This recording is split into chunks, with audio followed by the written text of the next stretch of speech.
Nalimbog ang dalawang individual matapos makumpiskahan ng mahigit 700,000 pisong halagang shabu sa ikinasang buy-bust operation ng pulisya sa Manlangit Street, Barangay San Isidro, Tagbilaran City, Bohol. Tinitiyak naman ng pulisya na mas pag-iigtingin pa nila ang kanilang kampanya kontra droga at nananawagan sa publiko na maging katuwang sa pagbibigay ng impormasyon para tuluyang wakasan ang kalakalan ng iligal na droga. Yan ang tinutukan ni Patrolwoman Flora May Azares.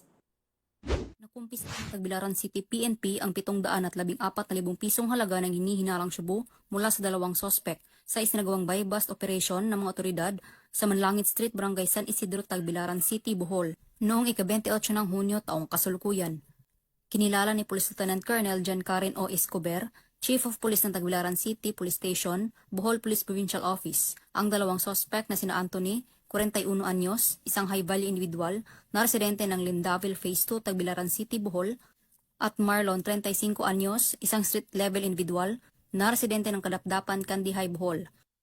Bandang alas 3:45 ng hapon nang ikinasa ng mga operatiba ang buy-bust operation na nagresulta sa pagka-aresto ng mga sospek at pagkasabat ng 3 pakete ng hinihinalang shabu na may timbang na 105 gramo at may standard drug price na 714,000 pesos, buy-bust money, isang Vivo na cellphone, isang pouch at trusi na motor.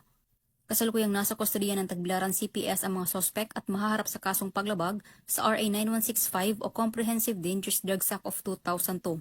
This operation sends a clear and strong message.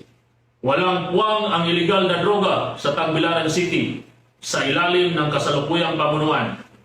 Mas pinaigting natin ang kampanya laban sa iligal na droga, hindi lang sa pamamagitan ng operasyon, kundi pati na rin sa pagkikipagtulungan ng komunidad.